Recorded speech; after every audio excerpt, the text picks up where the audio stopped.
At the end of a particular 총관리 요건으로 부름받은 첫 주가 지날 때 몹시 피곤한 하루가 저물어갈 무렵이었습니다. 저는 무거운 서류 가방을 들고 과연 이 일을 해낼 수 있을까라는 상념에 잠긴 채 70인 정원의 사무실 나와 교회 본부 행정건물 엘리베이터를 탔습니다. 엘리베이터가 내려가는 동안 저는 고개를 숙인 채 우두커니 바닥을 내려다보고 있었습니다. 엘리베이터 문이 열리고 누군가 탔지만 보지 못했습니다. 문이 닫히며 누군가 묻는 말이 들렸습니다. 무엇을 내려다보고 계십니까?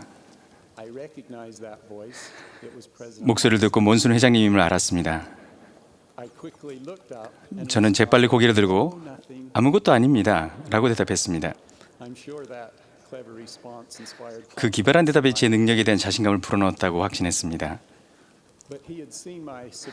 그러나 몬순 회장님은 저의 경직된 표정과 무거운 서류 가방을 보셨습니다. 몬순 회장님은 미소를 지으며 손가락으로 하늘을 가리키고 다정한 목소리로 이렇게 제안하셨습니다. 위를 보는 것이 낫습니다. 우리가 한 층을 더 내려가는 동안 몬순 회장님은 쾌활한 목소리로 성전에 가시는 길이라고 하셨습니다. 몬순 회장님은 작별 인사를 하시며 잠시 저를 보셨는데 그 눈길이 제 마음에 다시 한번 이렇게 말씀하시는 것 같습니다. 자, 기억하세요. 위를 보는 것이 낫습니다.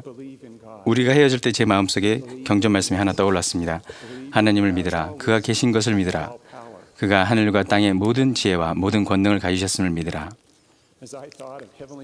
하나님 아버지와 예수 그리스도의 권능에 대해 생각하면서 제 마음은 내려가던 그 엘리베이터 바닥에서 헛되이 쳤던 그 위안을 찾았습니다. 그 후로 저는 이 경험과 선지자의 역할에 대해 깊이 생각해 보았습니다. 저는 부담으로 마음이 무거워 고개를 숙이고 있었습니다. 선지자의 말씀을 듣고 제가 그분을 바라보자 선지자는 고개를 들고 예수 그리스도의 속죄를 통해 치유받고 강화될 수 있게 하나님을 바라보게 했습니다.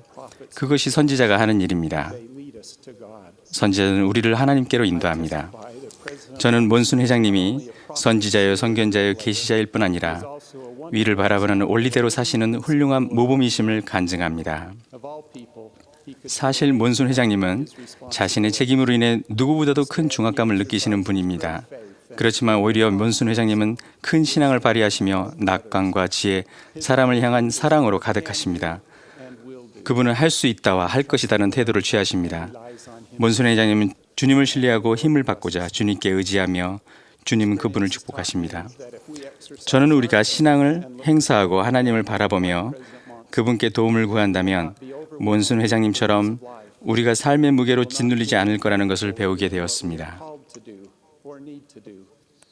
우리는 일하도록 부름받거나 필요한 일을 하면서 자신을 할 수 없다고 느끼지 않을 것입니다. 우리는 강화될 것이고 우리의 삶은 평안과 기쁨으로 가득 찰 것입니다. 우리가 걱정하는 대부분의 일이 영원한 중요성이 없다는 것을 깨닫게 될 것이며 만일 그렇다면 주님께서 도와주실 것입니다. 그렇지만 우리가 위를 바라볼 신앙과 그분의 지시를 따를 용기를 지녀야 합니다. 우리 인생에서 지속적으로 위를 바라는 것이 힘겨운 까닭은 무엇일까요? 어쩌면 그것은 우리의 문제가 그처럼 간단한 행위로 해결될 수 있다는 신앙이 부족하기 때문일지도 모릅니다. 예를 들어 이스라엘 자녀들이 독이 있는 불뱀에게 물렸을 때 모세는 양떼 위에 놋뱀을 달라는 명을 받았습니다. 놋뱀은 그리스도를 상징했습니다. 선지자의 권고에 따라 놋뱀을 바라본 사람들은 나았습니다. 그러나 많은 사람들은 바라보지 않아서 죽고 말았습니다. 엘마는 이스라엘 백성이 놋뱀을 바라보지 않은 이유가 그렇게 하면 나을 거라고 믿지 않았기 때문이라고 말했습니다. 엘마의 다음 말은 오늘날 우리에게도 해당됩니다. 내 형제들아, 너희가 낫도록 너희 눈길을 던지기만 함으로써 너희가 나을 수 있다면 너희가 속히 바라보지 않겠느냐. 그렇지 아니하면 그보다는 믿지 않는 가운데 너희 마음을 완악하게 하고 게으름을 피우겠느냐. 만일 그렇다면 화가 너에게 임할 것이라. 그러나 만일 그렇지 않다면 너희 눈길을 던져 하나님을 믿되 곧 그가 그의 백성을 구속하러 오실 것과 또 그가 그들의 죄를 위하여 속죄하기 위해 고난을 받고 죽으실 것과 또 그가 죽은 자 가운데서 다시 일어날 것을 믿기 시작할지니 위를 바라보라 하신 몬순 회장님의 격려는 그리스도를 기억하라는 비유적인 표현입니다. 우리가 그리스도를 기억하고 그분의 권능을 신뢰한다면 우리는 그리스도의 속죄를 통해 힘을 얻습니다. 그리스도를 바라본다면 우리의 마음은 괴롭히는 부담과 불안, 고통으로부터 벗어날 수 있습니다. 그리스도를 바라본다면 용서를 받고 죄의 고통으로부터 치유될 수 있습니다. 그리스도를 바라본다면 모든 것을 견딜 신앙과 힘을 받을 수 있습니다. 최근에 쿡 자매와 저는 남아프리카의 한 여성 대회에 참석했습니다. 속죄를 우리 삶에 적용하는 것에 대한 영감 어린 메시지를 들은 후 스테이크 상업부조회 회장님은 모든 사람에게 밖에 나가자고 했습니다. 우리는 모두 헬륨이 든 풍선을 받았습니다. 그 상업부조 회장님은 풍선이 우리 삶에 지니고 있는 부담이나 시련, 역경을 나타낸다고 설명했습니다. 우리는 셋을 센 후 풍선을, 아니 우리 부담을 날려보냈습니다. 우리 부담이 둥실 날아가는 광경을 올려다보는데 누군가 아 하는 소리가 들렸습니다. 풍선을 날려보낸 그 단순한 행위가 그리스도를 바라보고 그분을 생각할 때 오는 형용할 수 없는 기쁨을 잘 일깨워 주었습니다. 헬륨 풍선을 날려보내는 것과 달리 영적으로 바라본다는 것은 한 번의 경험으로 끝나는 것은 아닙니다. 우리는 성찬 기도를 통해 우리가 언제나 그리스도를 기억하고 그분의 주신 계명을 지켜야 하며 그리하여 주의 영이 매일 우리와 함께하여 우리를 이끌도록 해야 한다는 것을 배웠습니다. 이스라엘 자녀들이 광야에서 여행할 때 그들이 주님을 바라보면 잘 바라보며 인도를 구하면 주님께서는 매일 그들을 나아갈 길을 이끌어 주셨습니다.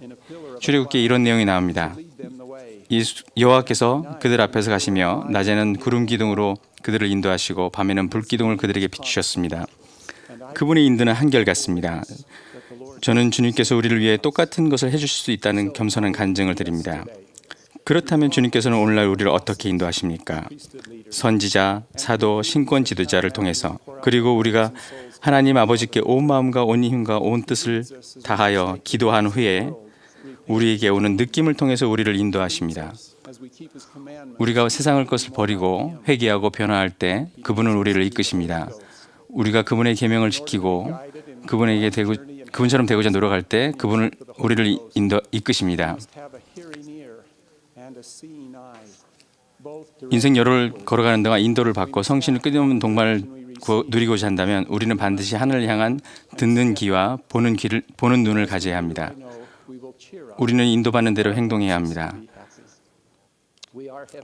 그렇다면 주님께서 바라시는 행복으로 기쁘게 될 것입니다.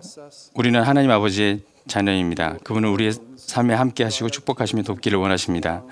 그분은 우리의 상처를 치유하고 눈물을 닦아주시며 우리가 그분의 면전으로 돌아가는 길을 걸어가는 동안 우리를 도와주실 것입니다. 우리가 그분을 바라볼 때 그분은 우리를 이끄실 것입니다. 주는 나의 빛 늘 함께 하시니 왜 두려워하리. 나의 기쁨 내 노래 낮과 밤에도 나를 인도하시네. 우리가 그리스도를 바라볼 때 우리의 죄는 용서받고 무거운 짐이 가벼워질 것을 간증드립니다. 우리는 그를 기억하며 우리의 고개를 늘어뜨리지 않도록 합시다. 몬순 회장님이 말씀하셨듯이 위를 바라보는 것이 낫습니다. 예수가 우리의 구세주이시며 구속주임을 간증드립니다. 예수 그리스도의 이름으로 말씀드립니다. 아멘.